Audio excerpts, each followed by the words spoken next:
Je suis très heureux de participer à cette émission.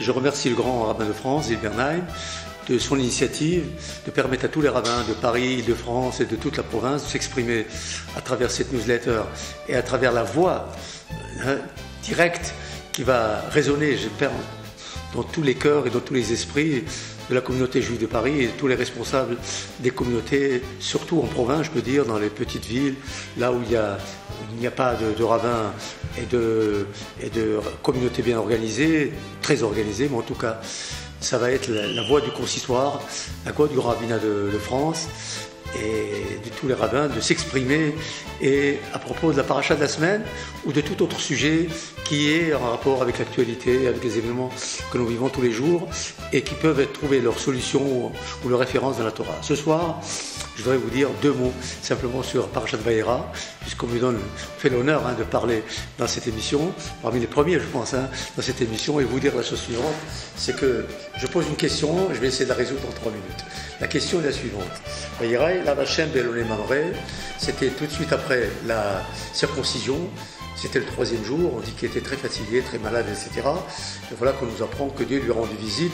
C'est une visite, pas simplement de courtoisie, c'est une visite que l'on est obligé de rendre à tous ceux qui sont malades.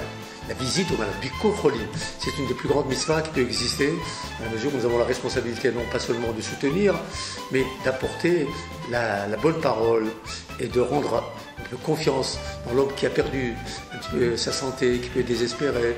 La parole d'un rabbin peut être un réconfort et une partie du soulagement de la douleur et quelquefois de la difficulté dans laquelle il peut vivre. Et je voudrais m'arrêter sur un mot, Be'eloné Mamre, dans la plaine de Mamre. Et Rashi explique pourquoi Mamre.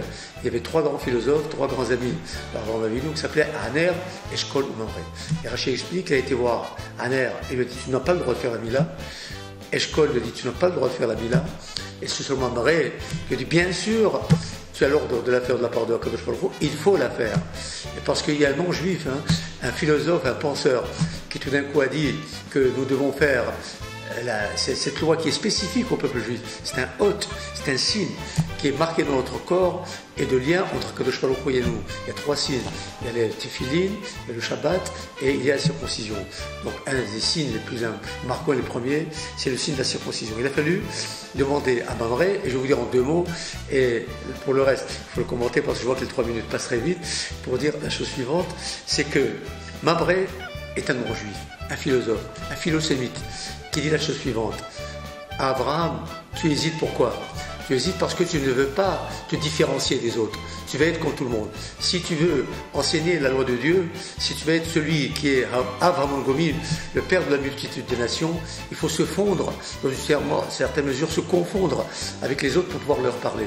S'il y a une séparation, s'il y a une césure, quelque chose qui sépare le peuple juif des autres, comment est-ce qu'on peut être une lumière des nations?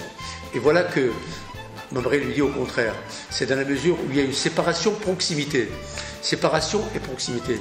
L'identité d'ailleurs consiste à se connaître, à se voir vivre dans sa spécificité et en même temps construire cette spécificité pour soi-même et en même temps responsable de l'autre qui est différent de vous, qui est en face de vous. Et pour Avraham Avinu, père de la multitude des nations, toutes les nations attendent son message, mais dans la mesure où ce message est d'abord en lui-même. Et c'est cette séparation de l'éducateur par rapport à celui qui est éduqué qui fait qu'on n'a jamais le droit de se confondre, de se fondre, de disparaître dans le paysage, mais d'être toujours en face d'eux. C'est par la mesure où je suis en face de l'autre et que je crée ce face-à-face que je peux réaliser la circoncision. La circoncision est une marque, une identité, une réalisation de l'identité intérieure, c'est une construction de soi-même, dans la mesure où je me construis moi-même à travers mon identité personnelle, eh bien je peux, dans une certaine mesure, parler avec les autres, même quand ils sont différents de moi, et surtout quand ils sont différents de moi, pour transmettre un message d'humanité, un message d'éthique, un message de responsabilité, qui est le message qui est donné à Avraham Avinu sur le plan individuel, qui sera donné sur le mont Sinaï à Moïse pour la communauté d'Israël, pour pouvoir éclairer l'ensemble de l'humanité tout entière à travers le message de Dieu.